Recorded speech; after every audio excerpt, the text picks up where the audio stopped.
Hare Rama, Rama Rama Hare Hare, Hare Krishna,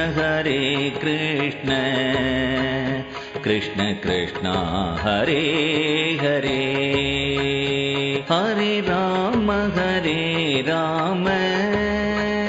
Rama Rama, Hare Hare, Hare Krishna, Krishna Krishna, Hare Hare, Hare Rama,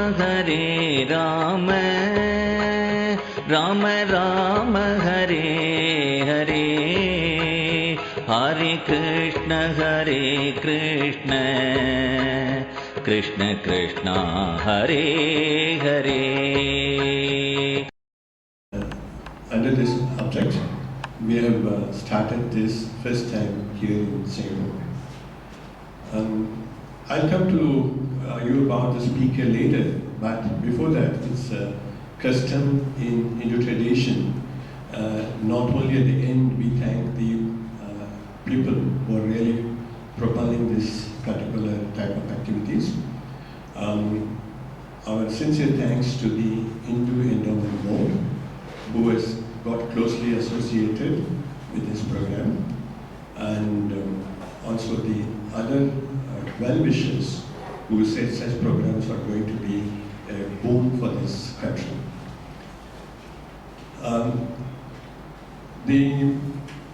We were originally contemplating to have this program done in different venues, and then we thought that always starts any program like this with the blessings of the God. So why not we do it in one of the temples? We were trying to locate whether we can get a date suitable in Sri Srinivasa Perumal temple. They've got a good auditorium there. And it was not fitting to our schedule, as Mr. Ramuji also had a hectic schedule after that. So then the India Endowment Board management told that why not have in Sri Sivan temple. So I said, okay, maybe this is the intention of Balaji to send us to Lord Shiva and Parvati to get the blessings. Good morning, namaste, and it's lovely to see you all today. And I'm going to talk about and discuss about happiness at work. It was not called happiness at work because it's a very misleading topic, as you all may notice. It was called stress management. And I then went to one of the companies called General Electric in Seattle, and it was called stress management. And like what I did, I just sat down quietly listening to what people are talking about before I started the program. Everybody was talking about the last episode of stress they had, because they see something called stress management and they're talking about stress. So they're already in a sort of a mental mode of thinking about stress, which was not very conducive to talk about happiness. So I changed the topic to happiness at work. And mind you, it's not happiness at workplace. You see, like you say, God's grace at work, you see. Likewise, this is happiness working for us, you see. And this is a small little transition which has happened in the psychology world in the West, where it's called positive psychology now.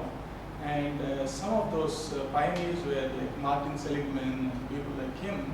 They realized that psychology talked more about the sickness of mind rather than the health and the positive aspects of the mind. So they turned the psychology around and they called it positive psychology, where they want to talk about happiness rather than solving a problem of the mind. In a very light vein, he used to mention that the first year of a psychiatry or a psychology course would be a study on the diseases of mind. The second year would be the advanced study of diseases of mind. Third year would be a study on the advanced diseases of the mind, and fourth year is advanced study about the advanced diseases of the mind. I start with saluting my spiritual master, who triggered my happiness about 20 years back. It's still a journey, and I'm very grateful to him. He shows a path of universal love and acceptance. As many faiths, so many paths. Just a quick thing of what we do and what I did for the past 7 years full time into this. It's actually 8 years now. This is a group of principals in school principals in Trivandrum, and we were talking about happiness at school, you see. And we had a lovely discussion. It was a workshop, which means I gave them work, and they had to fill up a lot of case studies and all that. Don't worry, I won't load you with all that today, but that's what I did to them. And it was very funny that the tables had turned and they were begging me for a little more time to finish their workshop. Now let me start off, why do we need to talk about happiness? You see, and let me use a couple of Indian wisdom quotes for this. First of all, talking on values enhances the value within. And in ancient India, or even now, it's called pravachan. You see, pravachan is not only for the listener. There is this big commentary on the word pravachan. Right? You all heard the word pravachan. Is it familiar to you? Pravachan means a spiritual discourse. Only with a small difference. There are two words there, pra and vachan. You all know what vachan is, right? We need to know what pra is. This qualifies the vachan, which is the lecture. Pravachan actually means lecturing with an authority of a wise man or a scripture. Lecturing not from the top of our head, not sharing our opinions, but talking from authority of scriptures. I don't know how many of you practice this. If you want to enjoy sweets, in traditional India, they will give you a little savory also nearby, so that you can have a little bit of it, salty, savory a little bit, you are prepared to enjoy the sweet once more. That's why during New Year, they add all the flavors. They add bitterness, they add the sourness, they add sweet, they add all the 6 flavors to show us this is a new year. Remember, life is all about all flavors, you see. And don't try to sort of side one versus other. Of course, you can strive towards one, but accept the whole picture as it is. And that's how we can enjoy life. Alright, there is a word in Hindi and also in Tamil called sansar. And I don't know if you understand sansar. Sansar means world. And sansar has a different spiritual connotation, but I don't want to get there. But there is a sar in sansar, you see. There is an essence. And sansar is like a peel. And it hides an essence.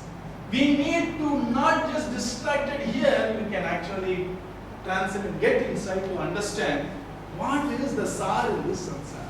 There is a question answer type of a book called Prashna Uttara Ratna Malika, you see.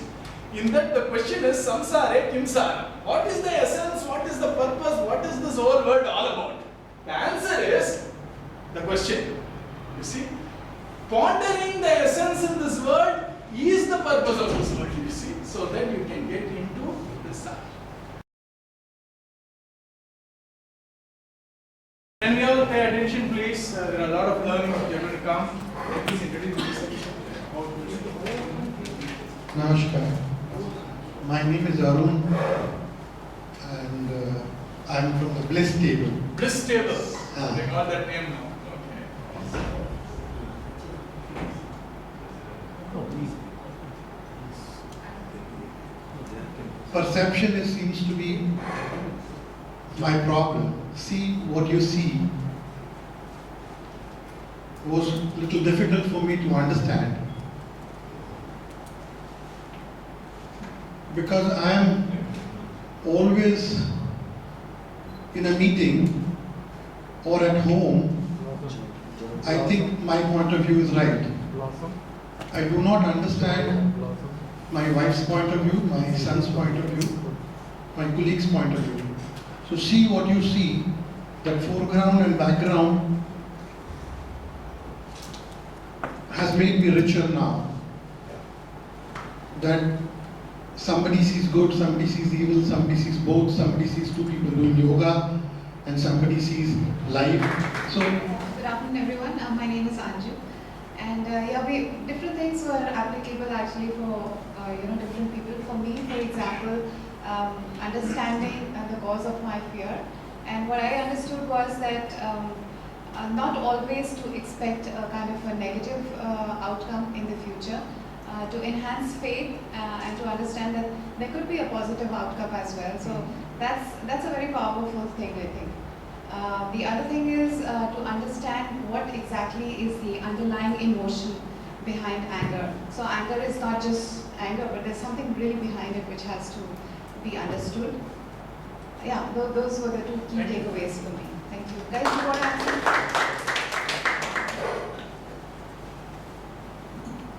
My name is Rajat. My introduction is the husband of Anju. Thank you, Mr. Ram, for the nice music. enlightening talk. And I think the biggest takeaway for me in the first session has been the story of Ramayana and the way you explained it regarding the Maricha deer and the power of intellect to be able to discern, the emotional situation, whether it is love, desire, sorrow, and the ability to keep that decision-making focused. I think that's the biggest takeaway for me. And I think it's beautifully the kind of elucidated with the. I didn't know that Lakshman knew, and he was a great biologist, and he knew every single species by heart. That's very enlightening. So I'll use that in my practical life. Thank you. Thank you so much. Very good afternoon. My name is Faisal Paul, and I work for Hewlett Packard. I've been in Singapore only 2.5 months, and one of my friends, very good friends, works with HP in Bangalore, told me about this program and Ram sir, and he said, if you're there, because I keep telling him, Guruji, and his name is Guru Murthy Ram. I said, Guruji, kuch bhi gyan baato, So he says, you've been always asking me for so many years, here this is what you can go to and kind of get enlightened. So I instantly decided I need to be here, and it's a pleasure to see all the Indian community here, frankly. And I think I said, even if, there's so many today in this e-world and social and digital and online, there's so many emails you keep getting, but I said, even if there's a 10% takeaway, I should go and attend it. I've been highly successful. Take a deep breath in between. Let's start once more. The count starts now. Hare Rama.